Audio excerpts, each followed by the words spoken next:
Suponiendo que eso sea cierto, yo te puedo decir de que la forma como se está negociando, no se está yendo cómo hacemos lo mejor para el país, cómo fortalecemos las instituciones, sino cómo se está negociando es una vergüenza. ¿Quiénes? Todos.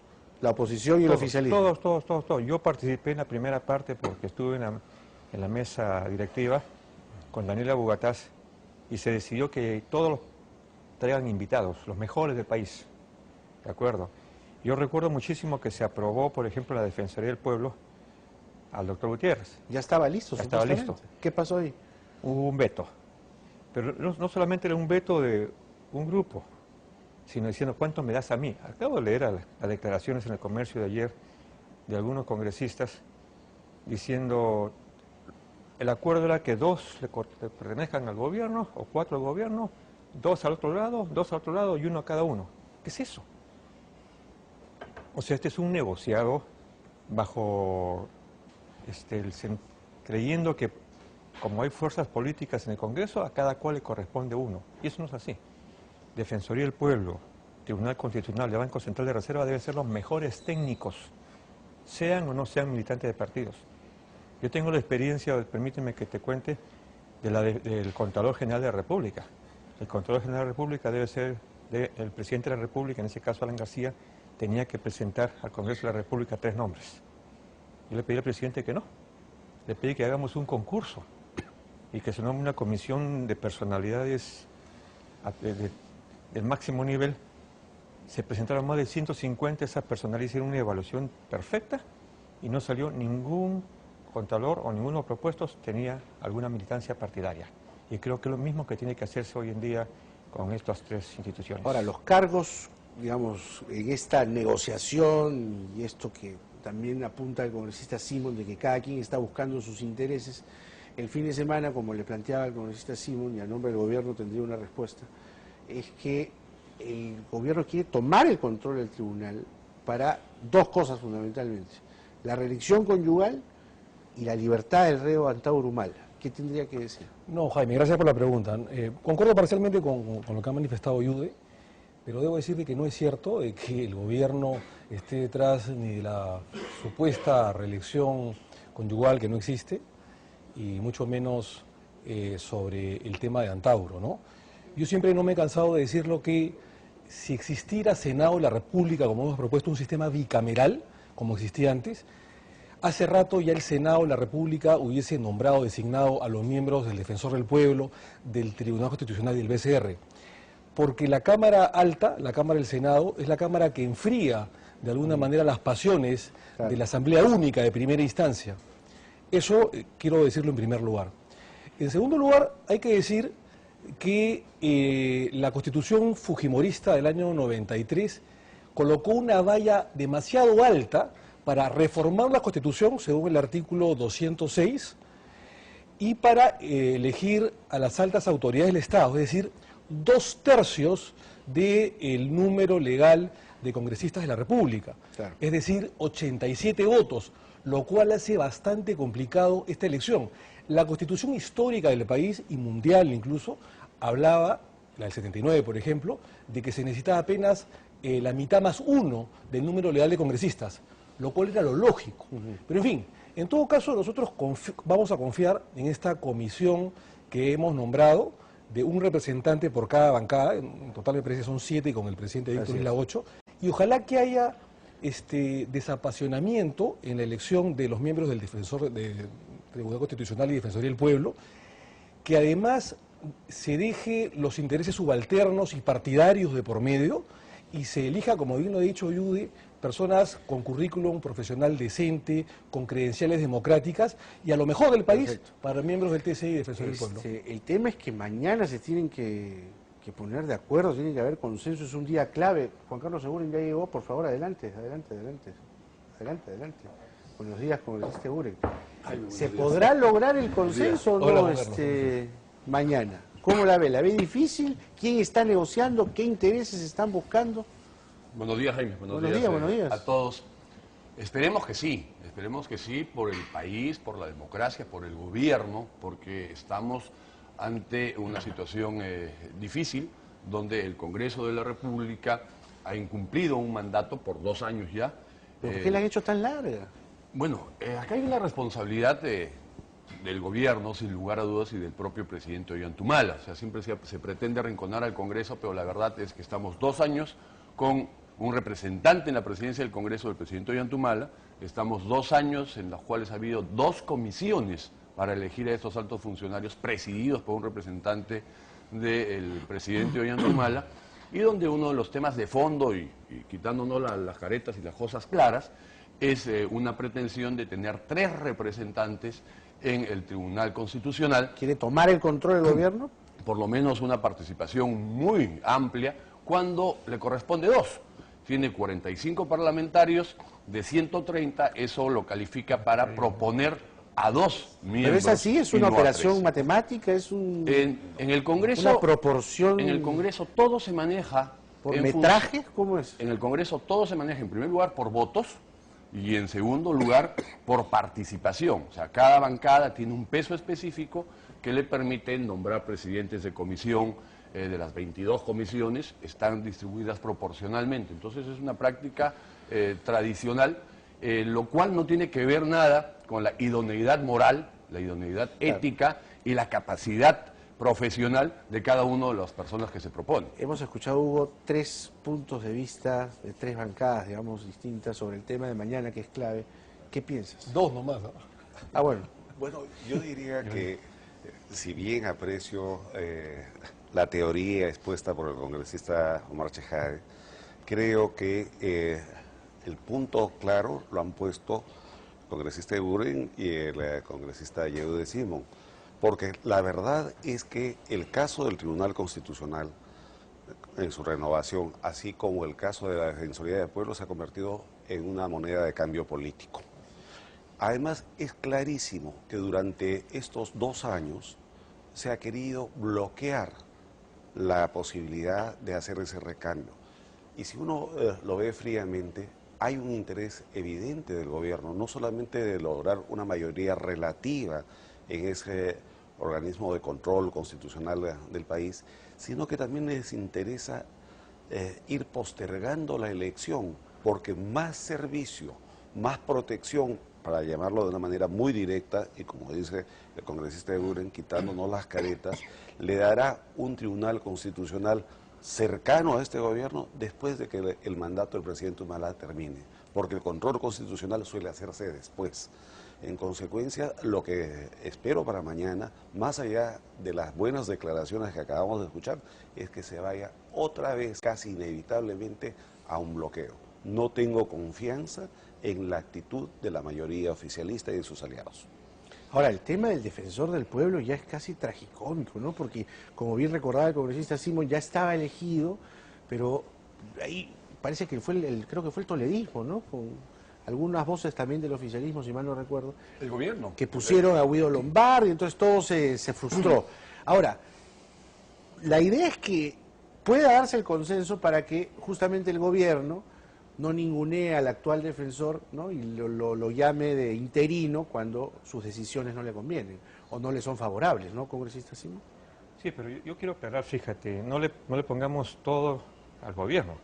Porque, por ejemplo, cuando se comenzó a discutir la persona que podían tener el Tribunal Constitucional, el Fujimorismo, por ejemplo, planteó militantes probados del Fujimorismo. Sousa, ¿no? Sousa, por ejemplo. No, es el otro extremo. Claro, es el extremo. Yo no voy a mencionar más nombres porque se van a poner los pelos de punta. Pero también se habló de Marcos Ibaceta, ¿no? Sí. Y entonces eso también pues te produce anticuerpos. Yo lo vuelvo a repetir, fíjate, en el Perú no existe uno, existen cientos de profesionales, intelectuales, gente capaz, con una decencia democrática extraordinaria, que no deberían pertenecer a los partidos políticos. No porque pertenezcan a los partidos políticos sea algo malo, sino que está tan politizado el tema que produce estas situaciones complicadas. Por ejemplo, estamos hablando del defensor del pueblo. Yo no lo conozco a quien lo propusieron. A Gutiérrez. A Gutiérrez. Ha sido decano del Colegio de Abogados. No, por eso, tío, no lo conocí en todo caso. Pero conversé con él varias veces. Es un decano del Colegio de Abogados, es una persona totalmente transparente. Y el veto de un partido no fue del gobierno. Primero fue de Perú Posible, claro, que originalmente lo había aceptado. O sea, Portugal como representante, de acuerdo, supuestamente. Y de repente lo sacaron. Y ahí la cosa perdió. Perdió porque ya no solamente el Defensor del Pueblo, sino el Tribunal Constitucional, el Banco Central de Reserva, que no debía tener ningún problema. Sin embargo, el señor Castañeda, a través de su vocero, dijo, este tiene que ser. Y como no fuese, se acabó lo del Banco Central de Reserva. Estamos haciendo el camino equivocado. Yo diría, fíjate, ojalá que tendríamos que modificar en algún momento la Constitución y que no sea el Congreso pues quien elija estas personalidades. ¿Quién debería ser? Debería ser una comisión del más alto nivel del país que le proponga al Congreso después de que ha estudiado todo. ¿Una comisión sugerida por el Ejecutivo? Como hice yo con respecto a la Constitución de la República y el Congreso. Pero, ¿qué fue lo que pasó con Walter Gutiérrez? Porque ya estaba definido, como lo ha recordado el congresista Simón, ya estaba listo, pero de pronto no les gustó, parece que dijeron que era muy cercano al aprismo, cuando había sido decano del Colegio de Abogados. Entonces, ¿qué tiene que pasar para que mañana se pongan de acuerdo? Bueno, particularmente Walter Gutiérrez es un jurista que tiene credenciales democráticas y creo que no había ningún problema. Además, sí es cierto que hubo alguna oposición, no solamente de cierto sector de la bancada, sino en general de muchas bancadas, Jaime. Pero lo que te quiero decir es lo siguiente. Cuando nosotros decimos que la Constitución Política del Estado tiene ciertos candados para reformar la Constitución, que quiere Yude y quien habla también, y para elegir a altos funcionarios del Estado, se demuestra con la tesis siguiente.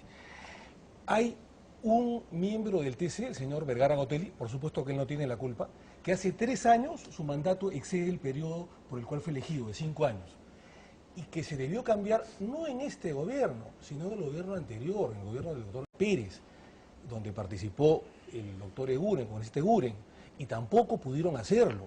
En el caso del Defensor del Pueblo, lo mismo. Por eso te decimos que hay un candado de la Constitución. Primero porque no existe Senado.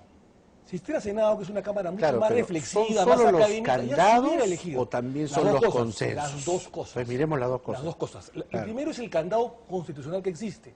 Y que hay ¿Por qué? Por la cantidad de votos. Por la cantidad de votos. Antes no era así. Antes había Senado, donde es una Cámara más reflexiva, más sagaz, más académica, menos apasionada, en la cual se elegía a los altos funcionarios del Estado. Tenemos lo que tenemos. ¿Qué hacemos? Y antes existía una elección con una mayoría simple, como debiera ser el día de hoy. Perfecto. ¿Qué hacemos? Lo segundo. Después de la nostalgia, ¿qué hacemos? Correcto. Existe, eso hay que cambiarlo. Existe también un apasionamiento y se privilegia los intereses, lamentablemente, partidarios y subalternos. Eso hay que reconocerlo. De todos los partidos, ¿no? De todos los partidos. Comenzando por el vuestro. No, de todos los partidos, comenzando con todos. ¿Correcto? Y eso hay que abolirlo, hay que dejarse de majaderías, de intereses partidarios y subalternos y tratar en una negociación de conceder posiciones, tratar de ser menos dogmático y elegir a las mejores personas. Estamos totalmente de acuerdo, porque si, Jaime, no se elige Defensor del Pueblo y miembros del TC antes del 5 de julio, el Congreso habrá fracasado de cara a la constitucionalidad democrática y de cara al pueblo peruano que nos ha dado un mandato. Eso está clarísimo. ¿Por qué tanta majadería, como dijiste, Eguren? Yo creo mucho en la responsabilidad de los gobiernos. Y la verdad, ya en el último año del gobierno aprista no se pudo cumplir con el Defensor del Pueblo, porque justamente la bancada del Partido Nacionalista, sin la cual no se podía elegir, dijo que no, que ese gobierno ya estaba de salida, en el próximo Congreso iba a haber una composición numérica diferente y ese escenario les interesaba más. El segundo elemento, cuando se iba a elegir ya a Gutiérrez y estaba prácticamente definido, fue la bancada del Partido Nacionalista, en la voz del señor Abu Gataz, orquestada además o acompañada por su aliado, Perú Posible, la bancada de Alejandro Toledo, quien se tira abajo la elección del Defensor del Pueblo. Acabamos de escuchar a mi querido amigo, el doctor Chejade, que el Congreso va a fracasar. Entonces yo me pregunto, ¿esa no es la intencionalidad tal vez? Porque si el Congreso no elige, el Congreso se debilita, sigue bajando en su nivel de aprobación. Pero además, como jugada de billar, lo que sucede es que se sigue deslegitimando al Tribunal Constitucional y se deslegitima al Defensor del Pueblo. Ya hemos visto, cuando hay decisiones del Defensor del Pueblo que no le gusta al gobierno, lo tratan de precario hacia menos. Entonces, acá la pregunta es, yo la planteo con claridad. O hay una enorme incapacidad, pero enorme incapacidad, de generar un diálogo constructivo y acuerdos para permitir la elección de estos 10 altos funcionarios. Es una posibilidad, ¿no? Que no creo que sea, pero es una posibilidad porque para otros temas sí han sabido articular y buscar mayorías importantes para aprobar determinadas leyes trascendentes. Claro. Entonces, tienes esa posibilidad, incapacidad. Y la otra alternativa es que no me interesa, no estoy apurado en el tema. No tengo mucho apuro porque me siento cómodo con el debilitamiento del Congreso, el debilitamiento del Tribunal Constitucional. Probablemente los escenarios de la señora Nadine y del hermano del presidente sean adecuados con esta composición del Tribunal Constitucional. Entonces, ahí están las grandes preguntas. El día de mañana las debemos tener claras, porque no es el Congreso quien fallará, será el presidente de la República, Ollanta quien no ha dado las instrucciones adecuadas con talante democrático a su bancada, sin la cual no puede prosperar ningún acuerdo. Bien, estamos hablando sobre la elección del defensor del pueblo, de los directores del BCR y sobre todo de los magistrados del TC, que debería haber un consenso mañana. Vamos a una pausa y viene la opinión de Hugo Guerra y la segunda parte, además, de las preguntas, donde vamos a hablar también de la entrevista del presidente Humala al país, que ha dicho muchas cosas, y la aprobación que sigue a la baja. Venimos.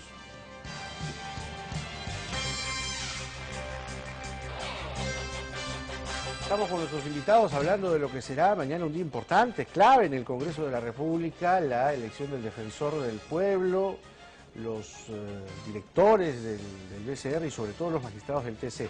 Hugo Guerra tenía una opinión sobre lo que acaba de decir precisamente el congresista Eguren, que lo más probable es que desde el oficialismo lo que se pretenda, y ya vendrá la respuesta de Omar Chejade también, es deslegitimar, desprestigiar la institucionalidad, boicotear esta elección, que no se pongan de acuerdo. ¿Tú qué piensas? En lo esencial coincido con el congresista Eguren, porque hay todo un contexto que no es para nada favorable. Estamos frente a un gobierno que, en primer lugar, ha criticado muy duramente, pero de manera innecesaria, la Defensoría del Pueblo, ¿no? Porque el defensor del pueblo mantiene una posición legítima en contra de la llamada reelección conyugal, o porque hace observaciones a la ley del servicio militar. Decirle y recordarle, es usted precario, con lo cual le está connotando, usted no tiene autoridad para emitir un pronunciamiento. La posibilidad misma de la reelección, en este caso por vía conyugal, es algo que afecta la institucionalidad democrática. Pero luego, también me llama la atención que todo esto se da en momentos en que hay un comentario insistente sobre la eventual aprobación de una ley que pudiera afectar a la libertad de prensa y expresión, con un seminario en el Congreso que curiosamente va a contar con la presencia del presidente de la República, cuando el presidente no va sino el 28 de julio. Pero adicionalmente a eso, tenemos una serie de otras posiciones gubernamentales que afectan la institucionalidad del propio Congreso de la República, donde tiene una mayoría relativa a través de sus aliados y que no ejerce liderazgo. Se están sentando las bases para minar el sistema democrático tal como lo entendemos y encontrar justificaciones. Una perla más, si queremos verlo desde este punto de vista. También se va a producir un debate sobre las instituciones de la Defensoría, Tribunal Constitucional y Banco Central, en medio de la denuncia más grave, ya que ahora tenemos al congresista Yehude Simón, sobre persecución a la oposición, métodos policíacos o de espionaje contra opositores. Por eso es que yo tengo mucho escepticismo de que mañana se pueda avanzar realmente por encima de lo que, una vez más, me parece, desde el punto de vista de la teoría del derecho y de la teoría constitucional, impecable del lado del congresista Chejade. ¿Qué tendría que decir el congresista Chejade?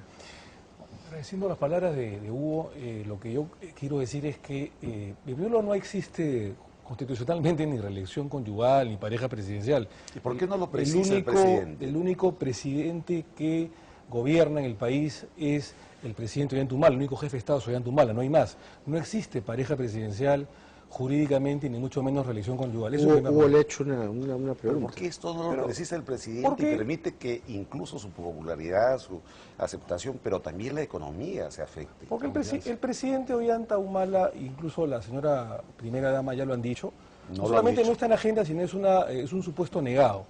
Lo que yo quiero decir es que no es cierto tampoco que en esta supuesta lógica, digamos, de una supuesta reelección conyugal, derive en boicotear o sabotear el Tribunal Constitucional. En primer lugar, porque en esa lógica, digamos, cerrada, en ese supuesto negado, esa decisión no la definiría finalmente el Tribunal Constitucional, sino el Jurado Nacional de Elecciones. Entonces no tendría sentido... Pero se podría apelar finalmente ante el Tribunal Constitucional. Sí, pero un procedimiento control difuso, pero un procedimiento, digamos, de acción de garantía que comenzaría no en el Tribunal Constitucional, sino que los abogados sabemos que esto comenzaría en un juez constitucional de primera instancia, luego en Corte Superior y luego en TC, demoraría meses.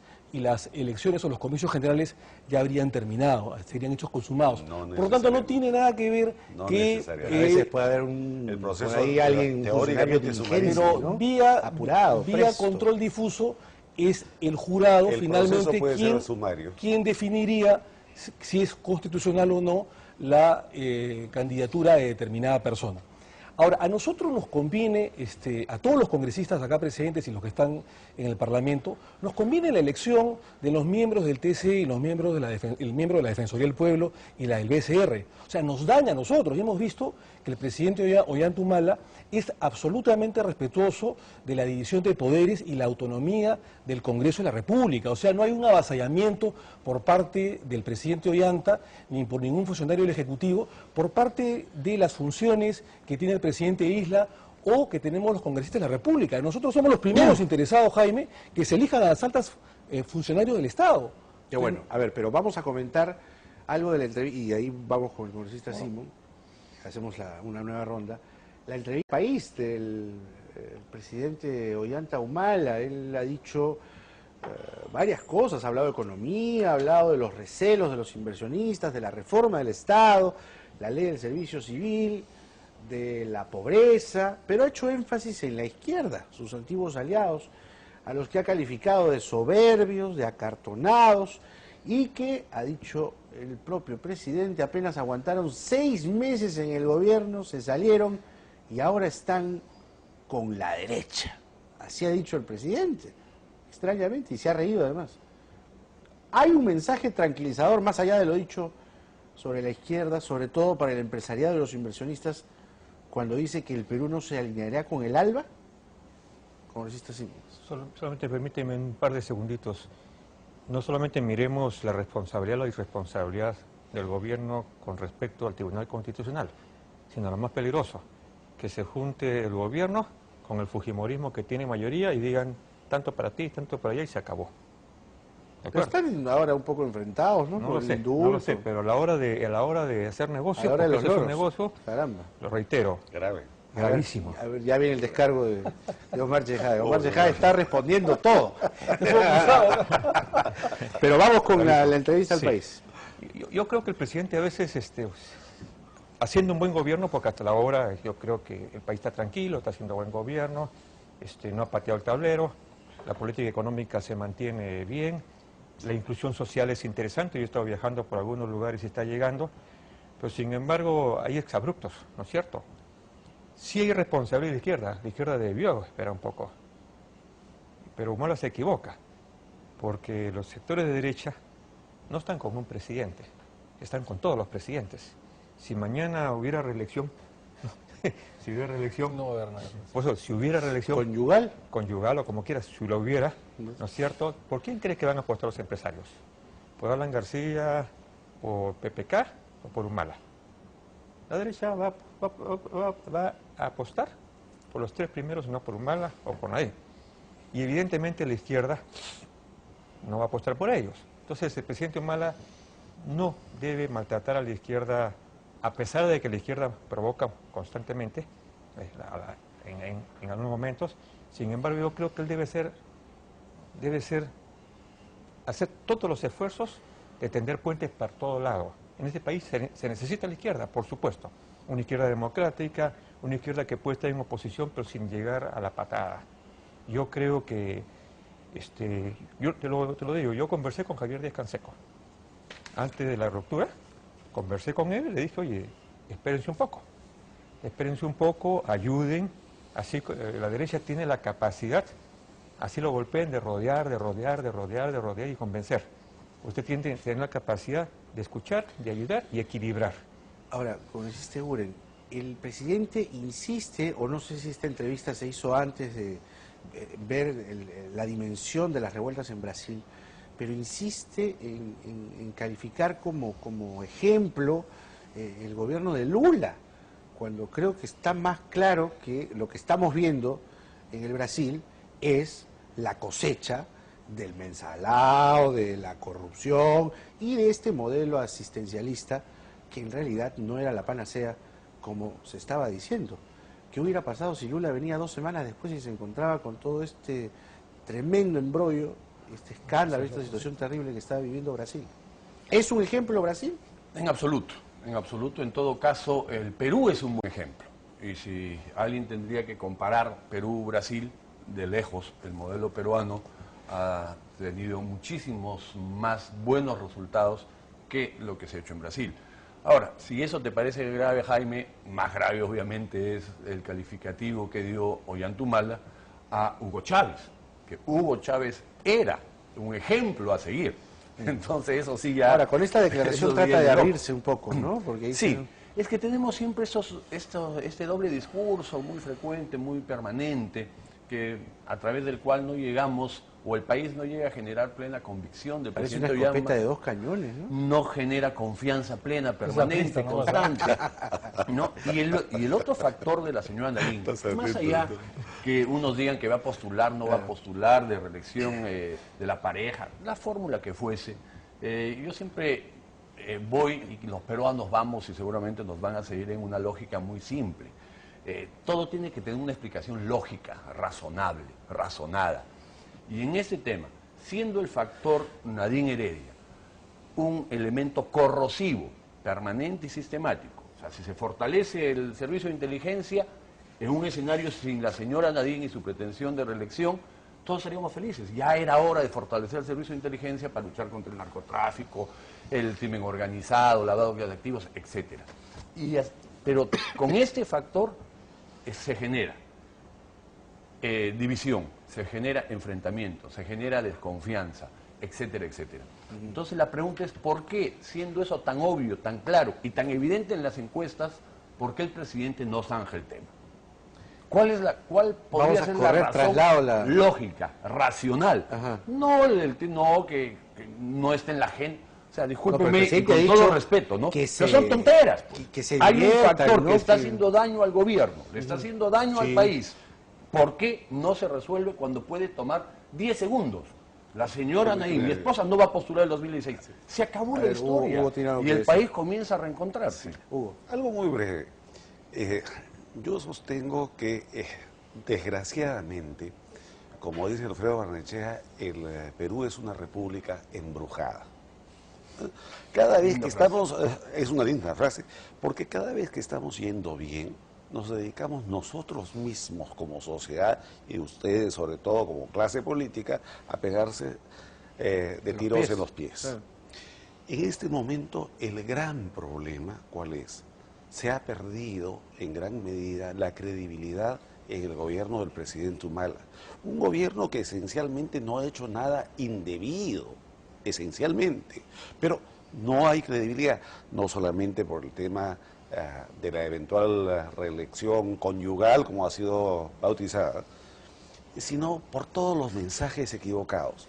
Pensemos, sin embargo, de manera positiva, y se lo preguntaremos a Omar, ¿por qué el presidente no anuncia ahora, pronto, en fiestas patrias, en su mensaje, una nueva hoja de ruta donde vuelva a precisar las cosas y asuma un compromiso dejando de lado todas estas incertidumbres. Creo que es la única salida. Necesitamos el liderazgo del gobierno y necesitamos el liderazgo además en vísperas de la sentencia de La Haya, sin traer un tema para vincularlo a otro, pero esto es el buen momento. La respuesta de Omar Chejade. El presidente Ollanta ha demostrado en estos casi 2 años de gobierno que es respetuoso de la Constitución Política del Estado de Derecho, de la libertad de prensa. Está siguiendo la hoja de ruta y nos alegra que, y la de poderes, que Yude Simón haya reconocido que el gobierno está haciendo un buen gobierno, una buena gestión, y que haya llegado a los lugares más inhóspitos y más vulnerables con la inclusión social, con los programas sociales. Y en eso, el presidente, cuando en algún momento alabó en la gestión de Lula da Silva, es porque Lula terminó con 80% de aprobación, justamente porque hubo inclusión social. Con un poco de fantasía, ¿no? Pero hubo inclusión social, estamos hablando del gobierno de Lula, no de Dilma Rousseff en todo caso. Dilma, Lula. Pero Lula es Dilma, con 80% durante varios años de aprobación, porque efectivamente hubo inclusión social, hubo un programa de redistribución social, como dando propina a la redistribución de la riqueza. Pero en todo caso, nosotros creemos que el presidente... Pero ese modelo no funciona porque está ahí la consecuencia de... Para responder la pregunta lo que ha hecho Lula. de Hugo y de Juan Carlos. Cuando el presidente Ollanta y la primera dama dicen que no está en agenda, y cuando la señora ministra de la Mujer dice que es una candidatura negada, debemos entender que la señora Heredia no va a participar en las elecciones. Porque también la opinión pública no le pregunta al doctor García y le exige respuestas sobre su candidatura en el 2016, o también del señor Toledo, de la señora Keiko. O sea, hay una obsesión contra la señora Heredia. Que están en el poder, pues. No, pues, pero ya se ha dicho que no está en agenda y que es una candidatura negada. ¿Qué más puede decir el presidente de la República? No estar en agenda no significa que no lo va a hacer. Es un tema de convicción una democrática. Agenda, se ha hablado de una candidatura, Jaime, una candidatura negada. Cuando es una candidatura negada, cuando lo ha hablado la señora Jara, ministra de la Mujer, debemos reconocer de que la señora Heredia, y entender, no va a participar en las elecciones. Ahora, el presidente Ollanta ha demostrado en todo este tiempo que está siguiendo la hoja de ruta tal cual se comprometió como líder de la Concertación Nacional a partir de la segunda vuelta y que va a respetar esa hoja de ruta hasta el final. Muy bien, esperemos que mañana pues haya consenso, les deseamos lo mejor, por favor, cabeza fría, pensar en el país que necesita que se cubran esas plazas con profesionales de primer nivel y no necesariamente con personas que tengan, ¿no?, una conexión político, interesada, partidaria, como lo ha denunciado el congresista Simón, que ya esas cosas se ven mal, ¿no? Tiene que haber desprendimiento por parte de la comisión que se ha nombrado y de todo el Congreso, efectivamente. No, Jaime, y eso también para que después no haya confusiones y malos entendidos. La Constitución le ha dado al órgano político por excelencia, y político democrático es el Congreso. Claro. No se pretenda que no sea una decisión política la que se toma. Ojo, lo que pasa es que no desacreditemos la política, ni los partidos, ni la legitimidad de ser militante de un partido. Claro. Eso no te resta, eso te suma en un sistema democrático. Pero sin intereses subalternos, ¿no? Por supuesto. El negociar no puede ser tampoco parte de la política, ¿no? Juan Carlos Seguren, Yude Simón, Omar Chejade, gracias. Y el distinguido analista Hugo Guerra, a propósito de lo que, repito, debe pasar mañana, debe haber un consenso para elegir al defensor del pueblo finalmente, a los magistrados del TC y a los directores del Banco Central de Reserva. Que Dios los ilumine, señores.